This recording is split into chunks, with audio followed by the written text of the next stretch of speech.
की तरह मुझे छू के तू गुजर रोजाना रोजाना तेरे हाथों की तरफ मेरे हाथों का सफर रोज। Hello sweeties, welcome back to my channel sweet women. So जैसा कि हमने लास्ट पार्ट में देखा था डॉक्टर लैन की लिटिल वाइफ का, कि यहाँ पर ही जांग याली वेंस के साथ सारा डॉक्यूमेंट्स वगैरह साइन कर लेती है कंपनी का, और वो जो वहाँ पर ही चाइना में जो ब्रांच था वी कंपनी का, वो पूरा उसके अंडर आ चुका था। अब जो कि मेन अमेरिका में था, तो उतना फ़र्क नहीं पड़ता है कि यहाँ पर ही एक ब्रांच चले गया तो क्या हुआ, और भी बहुत सारे हैं ना, जो कि सब विंग के अंडर था, विंग के नाम पे था। तो अब जो उसका 8 मंथ स्टार्ट हो गया था, उसमें जितना वेंचिंग उसका हेल्प किया करती थी, कैसे क्या करना है, कैसे क्या नहीं करना, उस टाइम उसको थोड़ा बहुत चलने में भी दिक्कत होता था। तो वो क्या उसका उस टाइम बेड रेस्ट चलते रहता था।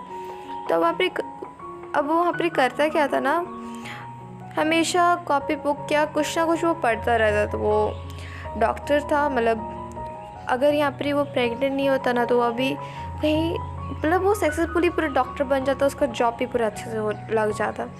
बट नहीं, उसको इंटर्नशिप करना होगा उसके बाद उसका डॉक्टर का नौकरी पूरा अच्छे से पक्का होगा, जो कि अब तक हुआ नहीं।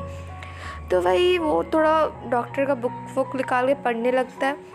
बट उसी के कुछ देर बाद उसकी एक ग्रैंड मदर का कॉल आता है, जो ये कॉल जैसे ही विंग रिसीव करता, वो बोलता है, हेलो ग्रैंडमा, आप कैसे हो? तो इधर से विंग की ग्रैंडमा बोलती है, मेरा क्यूट बनी, मैं तो ठीक हूँ, तुम कैसे हो? और अपना हाल चाल भाई ध्यान वान रख रहे हो ना?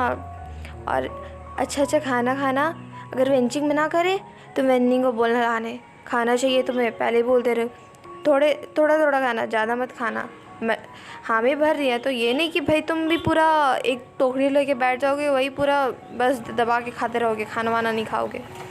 अब जैसे ही विंग की ग्रैंड मदर ये बोलती है, विंग थोड़ा सा तो स्माइल देता, फिर बोलता है, यस ग्रैंड मदर, वेंचिंग मुझे इतना भी डिस्ट्रिक्शन नहीं रख रही हो, थोड़ा खाने दे रही है, आपको बताने की ज़रूरत नहीं है, और मैं सब कुछ अच्छा से अपना ध्यान वगैरह रख रहा हूँ। आप और पापा कैसे हैं? अब जैसे ही विंग यहाँ पर ही अपने फादर को माइंड करता है, उसके फादर पीछे से चिल्ला के बोलते, ए तुम कैसे हो? तुम्हें पता है मुझे तुम्हारा इतना ज़्यादा याद आ रहा है ना, मुझे तुम्हें बहुत देखने का इच्छा हो रहा है। तुम्हें पता है तुम्हारी ग्रैंडमा है ना, तुम्हारे जैसा मुझे भी अपने फूड में रिस्ट्रिक्शन लगा दी। तुम्हें पता है ना मुझे कितना ज़्यादा स्पाइसी फूड पसंद है, बट तुम्हारी ग्रैंडमा को देखो, मुझे ये उबला हुआ खाना खिला रही है, उबला हर एक चीज़ खिला रही है, कच्चा साग सब्ज़ी खिला रही है। मेरे को इतना गुस्सा आ रहा है, मेरे को नहीं खानी है, मेरे को बकरी बना के रख दिया यहाँ। अब जैसे ही पूरे यहाँ पर शिकायत लगा रहे होते हैं विंग के फादर, यहाँ पर ही विंग की ग्रैंड मदर बोलती है, हाँ शिकायत लगा लो, अच्छे से लगा लो, वो कौन सा जो तुमको बचाने गया, वहाँ पर वेंचिंग उसका क्लास ले रही है ना। अब जैसे यहाँ पर उसकी ग्रैंडमा थोड़ा चिल्ला के बोलती है, वैसे मिस्टर वे चुप हो जाते हैं। फिर मिस्टर वे बोलते हैं, यहाँ पर थोड़ा प्यार से पूछते हैं, तुम कैसे हो विंग? यहाँ पर विंग बोलता है, मैं ठीक हूँ फादर, आप अपने ध्यान रख रहे हो ना, मुझे पता चला आपका हेल्थ बिगड़ गया है। तो यहाँ पर मिस्टर वे थोड़ा हंसते हुए बोलते हैं, उनका आँख भी थोड़ा नम हो गया था ये बात सुन के, वो तभी थोड़ा हंसते हुए बोलते हैं, टेंशन मत लो, मुझे यहाँ बचाने के लिए बहुत जन है, तुम बस वहाँ हैप्पी रहो और खुश रहो। अभी देखो, तुम्हें हिम्मत रखना होगा, हार नहीं मारना है, तुम्हारा अभी कुछ मंथ नहीं 1 मंथ बाद ही डिलीवरी हो जाएगा, और ध्यान रखना अपना, पहले ही बोलते रहे, वरना पता चले तुम इधर उधर तो बहुत ज़्यादा ही भटकते हो। यहाँ पर मिस्टर वे उसको फिर इधर उधर का बातें बताने लगते हैं, अपना जो हेल्थ था उससे उसका दिमाग हटवा के इधर उधर का बात कर करके उसको हंसा रहे होते हैं। अब यहाँ पर ही विंग भी बेड में पड़ा बोर हो जाता था, तो वो ज़्यादातर मिस्टर वे को कॉल करके उनसे हाल चाल पूछ लिया करता था। और मिस्टर वे यहाँ पर ही जो अमेरिका का मेन ब्रांच था, वहाँ से वर्क किया करते थे, और वहाँ से वर्क किया करते थे तो उनको डॉक्यूमेंट्स वगैरह, कंप्यूटर वगैरह सब यूज़ करना पड़ता था, तो वो हमेशा अपने ऑफिस में रहते थे, क्योंकि मेन ब्रांच जाके जो वर्क था वो ज़्यादा बढ़ जाता था। अब यहाँ पर ही मिस्टर वे को जब भी विंग का कॉल आता था ना, विंग मिस्टर वे को देखा करता था कि वो कैसे काम करते हैं। अब यहाँ पर ही मिस्टर वे भी कभी कभार विंग को वर्क सिखा दिया करते थे, बिज़नेस मैनेजमेंट का कि क्या कैसे कैसे करना है, कैसे कैसे बिज़नेस मैनेज करना है इन फ्यूचर, अगर कुछ उसको इतने से भी ज़रूरत पड़ गया तो। अब यहाँ पर ही विंग हमेशा उसके फादर को कॉल करता था जब भी वो वर्क किया करते थे या वो खाना खा रहे होते थे। अब यहाँ पर ही मतलब दोनों बहुत अच्छा टाइम स्पेंड करते हैं, दूर ही सही बट करीब करीब, मतलब थोड़ा वीडियो कॉल करके एक दूसरे का चेहरा देख लेते तो उसी में वो लोग दोनों बहुत खुशी थे। विंग को इस बात का खुशी था कि मतलब यहाँ पर ही जांगियाली और मैडम यू नहीं है उसके फादर को भड़काने के लिए उसके खिलाफ़, और उसके फादर को भी अब सब कुछ समझ आ गया था। अब यहाँ से हमारा सीन जंगशा की तरफ शिफ्ट होता है, जो कि वो भी अमेरिका में ही रहता था, बट वो जिस प्लेस पे रहता था ना अपनी फ्रेंड्स लोगों के साथ, वो भी एक बहुत अच्छा ही वर्कर था, बहुत अच्छा काम करता था वो ना, मतलब उसको भी एक कंपनी वगैरह में इंटरेस्ट नहीं करने में, ये कंपनी नहीं चाहिए उसको, जबकि उसको ज़्यादातर इंटरेस्ट बाइक्स वगैरह में था, कार्स वगैरह में इंटरेस्ट था। वो हमेशा कार रेसिंग, बाइक रेसिंग, मतलब वो सब करने में उसका बहुत दिल लगता था। बट उसका जो कुछ बिजनेस था ना वो माफिया में भी आता था, तो यहाँ पर इसीलिए मिस्टर वे उसको हमेशा घर से दूर रखते थे। और मतलब उनको भी पता है जंगशा बुरा इंसान नहीं है, वो विंग को भी बहुत लाड प्यार से रखता था, और जितना वो मतलब मैडम यू और जांग्याली को नहीं करता था उतना वो विंग को लाड प्यार से रखता था। तो यहाँ पर ही मिस्टर जियांग भी मतलब तब भी उसको हामी भर देते हैं कि हाँ भाई तुम यूज़ करो बट लिमिट में, एज अ माफियागिरी घर में मत दिखाना तुम, और विंग को कभी से डेंजर नहीं आना चाहिए। अब यहाँ पर ही जंगशा को पता चलता है ना कि उसका असिस्टेंट आके उसको बता रहा होता है कि यहाँ पर आपके घर में सर ये चल रहा है। यहाँ पर जंगशा ये बात सुन के ना उसको बहुत ज़्यादा गुस्सा आता है कि भाई उसकी मदर ऐसा कैसे कर सकती है, स्पेशली विंग के साथ। अब उसको ये भी पता चलता है कि विंग को ड्रग्स मिला के उसकी मदर ये कर दी थी, 1 नाइट स्पेंड करवाई थी उसको किसी के साथ। अब ये चीज़ सुन के जंगशा को और गुस्सा आता है, और फिर वो पता करवाता है विंग का रहता है। अब एक दिन मिस्टर वी विंग के साथ बात कर रहे होते तभी विंग को डोरबेल सुनाई देता है। वो तो खड़ा होने नहीं सक रहा था, तो जाके वेंडिंग गेट खोलता है विंग के लिए।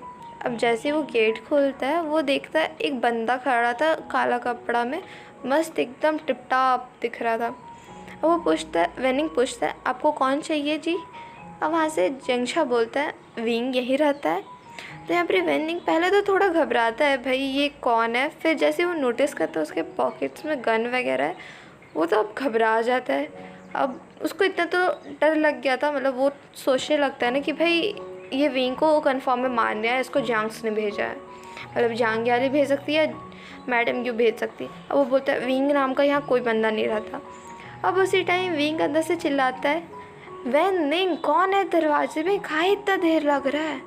अब वेनिंग मन में बोल रहा होता है काहे तुम मुसीबत को अपने सर पालने में तुले हुए हो, हम इसको यहाँ भगा रहे हो, तुम इसको यहाँ बुला रहे हो, क्या ही बोले तुमको, यही वो मन में सोच रहा होता उसी टाइम।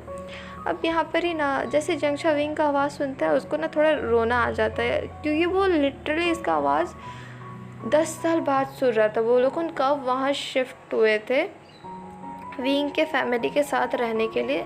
विंग और उसका इंटरेक्शन बहुत था, बट वो लोग जब बहुत ज़्यादा रिच नहीं हुआ करते थे, जो कि मिडिल क्लास फैमिली है, तब की बात है, उसको मजबूर कर दिया गया था माफिया में इन्वॉल्व होने के लिए।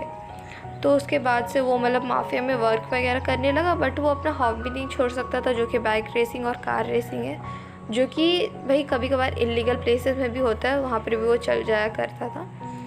सो अब यहाँ पर ही ना वो विंग का आवाज़ सुन के, मतलब वो विंग से बहुत ज़्यादा अटैच था। विंग घर में कोई नहीं उसको समझता था जितना विंग समझता था, यहाँ तक कि उसकी मदर मैडम यू भी नहीं, ना ही जांग्याली, क्योंकि वो लोग उनको भाई अपने काम से मतलब था, जो कि था सारा प्रॉपर्टी ऐठना। अब यहाँ पर ही ना जैसे ही जंगशा विंग का आवाज़ सुनता है वो वेनिंग को थोड़ा पीछे धक्का दे के अपने लिए जगह बना के विंग के पास दौड़ के जाता है। अब जैसे ही वो विंग को देखता है बेड में लेटा हुआ है वो, और उसका पेट पूरा फुल्ला हुआ है, वो पहले तो भागा भागा विंग के पास आता है, फिर बोलता है विंग गेस करो मैं कौन हूँ। अब जैसे ही विंग ये बात सुनता है उसको तो थोड़ा थोड़ा भाई फैमिलियर लग रहा था ये आवाज़ सुन के, बट उसको याद नहीं आ रहा था ये आवाज़ पहले कहाँ सुना है। वो तो सोचता है ये चेंग का है, जो कि जंगशा हो सकता है, पहले तो यही सोचता है, बट फिर वो गेस करता है नहीं वो कैसे हो सकते हैं, वो तो यहाँ नहीं रहते, और वो रहेंगे भी तो जानेंगे कैसे कि मैं यहाँ हूँ। मैं तो पूरा मतलब किसी को बताया तक नहीं था कि मैं यहाँ आया हूँ। अब जैसे वो पीछे मुड़ के देखता है ना कि उसको कोई तो फैमिलियर बंदा दिख रहा है। जैसे ही वो सामने आता है ना, वो देखता है ये तो उसका चैन गगा है। अब वो जैसे ये देखता है ना, वो गले में लिपट जाता है उसके। मतलब उसका पेट थोड़ा फुला हुआ था, तो इसलिए उतना टाइटली जंक्षा भी हक नहीं करता उसको।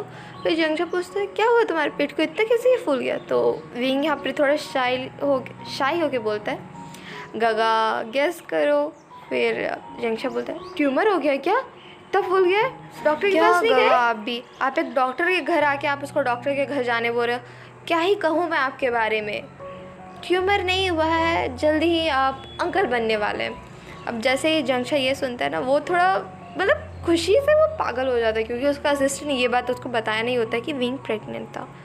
अब ये चीज़ सुन के जंक्षा पूरा खुशी विंग को गले मिल लेता है, और फिर ना वो अपना असिस्टेंट को कॉल करते बोलता है ग्रैंड न्यू पार्टी करो भाई, मेरा पोता आएगा, मेरा भाई प्रेग्नेंट है। अब जैसे ये सुनता है ना, वो लोगों ने तो खुशी का कुछ ठिकाना नहीं होता भाई। वगैरह मतलब जांग याली और मैडम यू को तो इस बारे में कुछ खबर नहीं था, और वो लोगों ने पता होने से भी वो लोगों ने पार्टी वगैरह कुछ करता नहीं, ऊपर से उसको ताना मारता। अब विंग ये चीज़ देख के ना थोड़ा बहुत हैप्पी हो जाता है, भाई उसका भाई आ गया, मतलब वो क्या हुआ स्टेप ब्रदर हुआ तो क्या हुआ, बट वो उसका बहुत अच्छे से ध्यान रखता था। और अभी के लिए यहीं तक स्वीटीज़, ओके बाय। और मेरे को पता है हम इतना दिन बाद इतना दिन नहीं मतलब अपलोड नहीं कर पा रहे, क्योंकि हम बहुत ज़्यादा ही टायर्ड हो जा रहे हैं, स्कूल जाना पड़ रहा है, आके फिर वीडियो बनाना पड़ रहा है, एडिटिंग वगैरह करते करते टाइम पार हो जाता है अपलोड करने का। उसके बाद करो तो ढंग से व्यूज़ नहीं आता है, वही एक टाइम होता है 6 बजे अपलोड करो, 6 बजे आपको अच्छा व्यूज़ मिलेगा। Okay bye sweeties, bye cuties and sweet hearts also.